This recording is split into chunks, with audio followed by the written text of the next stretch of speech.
Hi!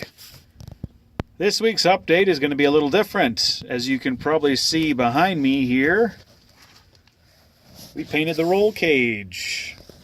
Keep it from rusting, make it look professional. And I'm now trapped inside the car until it gets dry enough for me to try to gingerly get out of here and not get covered in any more paint. So, in the meantime, I had a bunch of people on FA. If you don't know, don't ask. Asked me some questions, car-related questions, and I said I would answer them here at the shop today. So that's what we're going to do while I wait for the paint to dry. Sinzen, can you read the first question? Go for it. The first question is from Foxens. The question is, how did your first making the cars? Okay. English not the best for him, folks. I'm guessing what he means is how did I first start making cars? I'm not sure if that's models or the real deal. And I started doing models when I was about 8 years old, and I was gifted them because it was cars, and people thought I'd like them, and they were right. Took me a while to get into them as much as I am nowadays, but you get the thing. You get the point. When did I first start building race cars or my own cars? Pretty much as soon as I had cars, because I've always liked cars and car racing. I always wanted to be involved in that somehow. So it was pretty much a natural for me. It's like, no, this is what I want to do. This is what I'm doing. So like 14, 15, whenever that was. So that's when and how and what year I first got into that. So, all right. The next question is from Tobias Wolfang. Yep. What car would you recommend as a first? As a first car, for first cars, now, there's a couple other questions I'd want to ask back, but just in general, I really like Honda Civics. They're easy to work on. They're inexpensive to work on. They're built very well. They go, if you take care of them, they'll go a long time. I don't know. I know some generations are better than others, but I don't think there's been one that I didn't like. One of the other cars that I like selling as a first car or telling people is a good first car is the last couple generations of Ford Focus. They're very, very good, very similar to like your Hondas and things like that, but they don't go for as much money. They don't hold their value like the Hondas and Toyotas do. So I tell a lot of people to go for those as first cars. Again, just how the car was taken care of is almost more important than what it actually is. But those would be my two picks for him for a first timer. The next question is from Darkstar Werewolf. The question is there a particular company or model of car that you prefer to have over others? Okay. Is there a particular model or car company that I prefer to have over others? I'm a General Motors guy at heart. So I'm in a Corvette. I've had a Camaro, a Monte Carlo, a Silverado. Big fan of them. Other ones that I've had that I've enjoyed, I've had Civics. I've had an EP3 SI and enjoyed the hell out of that. And every company makes their mistakes. I'm not one of those fanboys that Chevy's the best and always have been and yada yada. But it's been my favorite through the years for a lot of different reasons, both in terms of the styling and how they are to work on. So if I had to pick just one, it would be General Motors. The next question is from Radio Parrot. If you had a choice between, this gets very specific now. Okay. A 2-liter, let's see, gotta adjust the light here. It's really bright outside, folks. That's why Sin's reading the questions, because I can't see them. I can barely see the camera, so if the angles or whatever go all to hell, we're sorry. So the 2-liter turbocharged inline 4-cylinder twin scroll 245 horsepower at 6,000 RPM, 260 foot-pounds of torque, and 1350 RPM torque, or a... I'm thinking he should have just said what engines he's talking about instead of giving the specs, but it's okay. He only knows about radios. That's fine. Or a 3.3-liter V6 engine, 249 horsepower at 6,000 RPM. Okay. Horsepower 220... Yeah. 229 foot-pounds of torque. Okay. I think you get the gist. I do get the gist, and I've already got my answer for Radio Parrot. I would go for the V6, and I'll tell you why. I'm not opposed to boost or forced induction or things like that, but in general, an engine that isn't boosted is going to live a bit longer of a life, and because you're not you're not stressing as much of the bottom end with turbo boost and things like that. I'm certainly not opposed to turbos. And if I knew exactly like what engines you were talking about, whether it was a Honda or a Ford or this or that, I might change my answer based upon the ins and outs of said engines. But in general, I'd go for the V6 because it would live longer. And the other thing is, even though it doesn't make quite the horsepower or the torque of the turbo motor, because it makes its power and torque with displacement, it's going to have a flatter torque curve, and it's going to feel more powerful in a lot of ways. It's going to be more usable, so that's what I would go for, and that's why. Next. The next question is from Ryu Okami. Nice enunciation. How many times have you had sex in cars? Twice? Yeah, I'll go with twice. The problem is most of the cars I have, like this one, you really can't do that in when you're 6'2". But yes, I have done the nasty in an automobile, and I'm not ashamed of it, or anything else for that matter. Carry on. Next question is from Phoenix Inversion. Can I make a nest in the shop? Nope, but you can definitely be my pit gal if you'd like. You know, the what do they call them? The gals that are on the grids with the flags before the Grand Prix start. Yes, you can do that for me instead, if you'd like. Flag girl? Yeah, something like that. They got a name. Go ahead. The next question is from Yuri Matsui. I think he's got the wrong word here. Does driving fast simulate your body? Yes. Yes, driving fast stimulates me quite well. That's why I do it. That's why I'm addicted to it. Next question. And that's about the class I expect out of that guy. Next question is from Wiltone. Have you, one moment, drifted before? And if so, how would you describe it? I've drifted before quite a lot. Yes, we're outside, let the sun bake the paint in. I've drifted before quite a lot. I used to be an ice racer here in Wisconsin, which pretty much every lap is drifting. It's kind of like, if you've ever seen dirt track racing, that's the only way you can corner, let alone want to corner. How would I describe it? It's fun. I mean, I definitely get the appeal of people that want to do the drifting competitions. A little different from like actual car racing per se, but I totally understand it. And, if one of my friends tomorrow said, hey, I'm building a drift this or that, I'd be like, cool, how can I help? When you're racing, can I go see you? So, yeah, drifting's neat. It's enjoyable. It's a lot of fun. And, yeah, like I said, when I was ice racing, I did it every lap for many, many years. So there you go. Next question. Next question is from Against Sadness. Are there any different ways to keep the engine cool? When you write your reports, I've noticed that overheating can be one of the most common problems with a car in a race. The overheating, it's more intrinsic to our type of racing than racing in general. I mean, like drag racers, for example, they can get away with tiny radiators, not a lot of cooling fan, because they just blast down the quarter mile and then they're done, and then the car gets a break.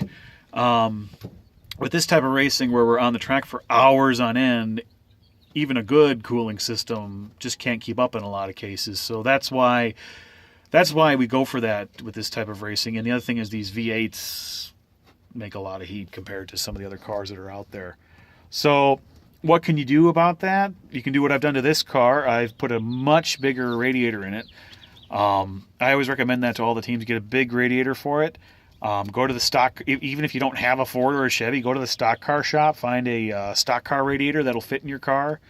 The guys over at Tri-Lam, they got one for their BMW. They're not that expensive because, stock car guys will pop them out in a heat race every now and then. And find one that'll fit, get it in your car, get a bigger radiator in the car. Get good air flowing to it. So whether that's an air dam or opening up the grill or whatever, get good air flowing to it. And the other thing is just make sure the cooling system and all that is in good shape. Make sure you have a good water pump and all that. You don't need to go... I've never had to go too exotic on that type of stuff to make things better, but just make sure it's all in good working order. The hoses, water pump, and the other one is run a thermostat. A lot of guys take the thermostats out of their cars thinking it's going to make it run cooler. It doesn't. That's a trick I learned back when I was doing stock car racing. if you take the thermostat out of most cars, the water flows through the engine too quickly and it doesn't stick around long enough to take heat with it, and you actually end up undercooling the car once you get really honking along. It needs the restriction to make it work well. And yeah, our stock cars, and thus every car I've ever raced since then, if you run a thermostat, it actually runs a lot cooler. So there you go. The next question is from Burst. Would you or have you done something like a Richard Petty or Mario Andretti driving experience with a full-size NASCAR or IndyCar, even though you race fairly regularly? Absolutely, I would. For the experience, I might not get as much out of it as the next person, but I've never driven an IndyCar in my life, and I've never driven a full-house NASCAR in my life, so even if it was only so fast or only so much horsepower, I would do it just to see kind of get a feel for what it's like. It wouldn't be an exact match, but yeah, I totally would do that. And for that reason alone, just to experience it. Now, I wouldn't be all giddy like some people that have never driven over 100 miles per hour anymore or something like that. But I would definitely do it, and it definitely still sounds like fun to me. So no, if I ever was at Vegas or whatever to do the Richard Petty driving experience, or I'm trying to think, there's a couple other ones that are out there. Oh gosh, I can't think of his name. Justin Bell used to have one. I don't know if he still does, but yeah, I would totally do those if I had a chance. Next up. Next question is from Sagasal. Yay. What's the best sex position on a car?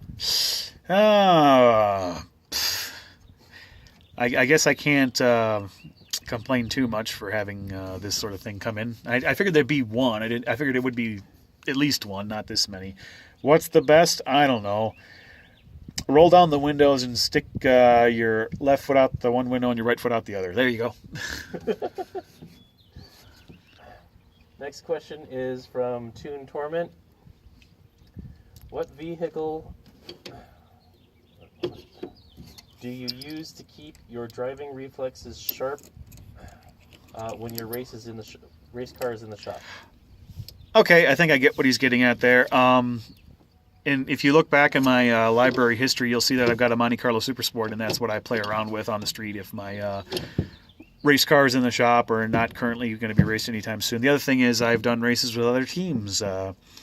Team Tri-Lam, Bill Fisher's race team. I've done races with them, and that's been a lot of fun. And I use things like that to keep me sharp. And occasionally, it's been a while, but occasionally my old man will let me run his Mustang too. So hit Mustang as well. He doesn't have a Mustang too.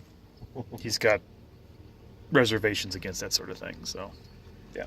Next question is from Leo Lion. What was the craziest thing you ever did in a car or made a car do? Oh boy.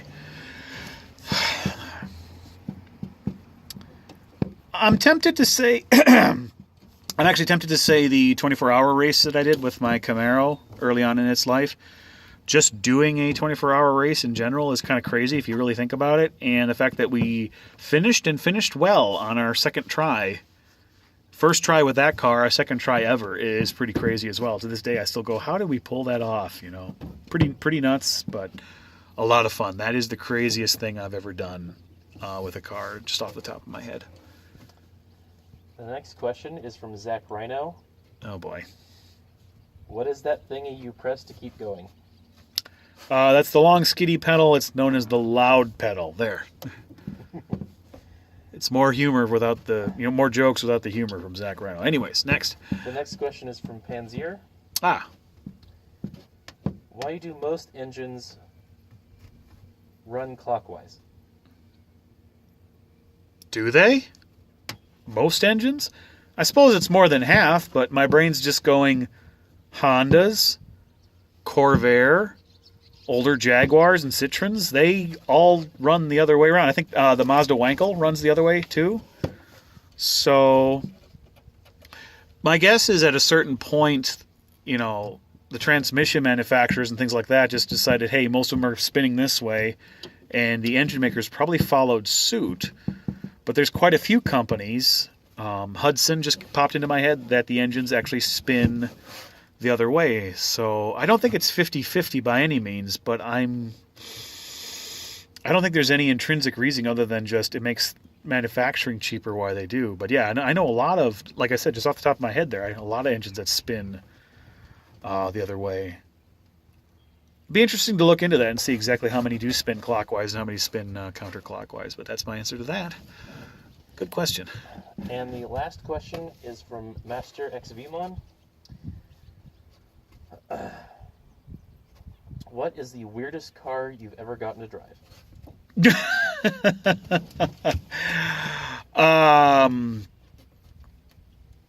Okay. Weirdest. Let's think about this for a second. And he says that you can define it however you feel fit. Well, that's what I'm thinking. Should I tell weird good or weird bad or weird weird? Well, why not? It's the last question, so you're going to get all three. You get a bonus. Weird good was Bill Fisher's Ford Fiesta race car.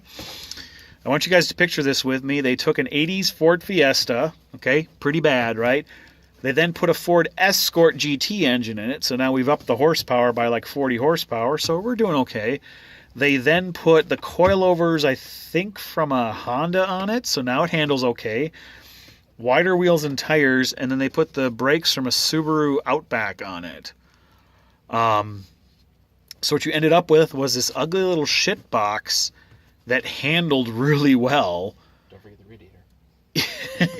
And a bigger radiator outside of the body to make it cool, because the radiator doesn't fit in the engine bay. Anyways, it handled really well. It stopped phenomenally. I mean, seriously, you could just pound on the brakes all day long, and they never even got hot. And I mean, it wasn't muscle car quick, but it was definitely quick in a straight line for what it was. And again, it was all made with normal car stuff, and it was just weird how they did it. And I don't know how in the world they figured it all out, but props to them for building that. So that was definitely one of the best. That's the best weird good. The best weird car that I ever drove was a weird. I'm trying to think. I'll go with a Jeepster. When I worked at Midas, one of our customers brought a Jeepster in, which basically was a very rare model of the classic Willys Jeep. And again, just the whole I'm going to do a Jeep, but it's going to be on road and all this was just kind of strange to me. 3-speed unsynchronized transmission, manual choke, real skinny tires, manual, real high ratio steering box. So that was definitely just weird because it wasn't bad. Every time you hit the key, it started and it ran and it drove fine. And I'm sure for the period it was pretty normal, but for me it was just like, man, this is just strange, And then last but not least, weird bad. I know he watches my videos, but I'll go with Derek's Hyundai Scoop from the 24 Hours of Lemons. Now, to be fair, he's improved this car quite a bit. He recently won the IOE at Joliet, so, But yeah, when I raced the car for him, it was a Hyundai Scoop from like the early 90s. I forget what year it was, and then it had a Hyundai Sonata engine in it. And yeah, a lot of things weren't working all that well when I got a chance to drive it. It was just, the engine didn't want to rev, and the chassis just felt really weird, like one of the wheels wasn't quite planted all the time and that type of thing. So that'd probably be the, weird bad car that I would nominate. Again, though, he worked on it quite a bit, and yeah, it's looking good, it's running good now, and they won their IOE at the last Lemons race, so he's figured it out, so props to him. I'm thinking of other weird, it's a good question, I'm thinking of other weird cars I've done. Studebaker Avante, I think was weird good. Really cool car from the 60s. Controls a little different, but I liked it a lot. My buddy's MG Midget. Weird mostly because I don't fit in the darn thing. And it was just, you could reach around and touch the rear tire while you were sitting in it, while you were driving. So that just felt really strange to me. Yeah. That's what I got. So anyways, thanks for your questions, folks. And I'm looking at my timer on the clock here. It's almost been exactly 20 minutes, so maybe I can escape now. We'll see. Either that or I'll get more paint on myself. Either way, that'll be fun. So thanks for watching. Bye.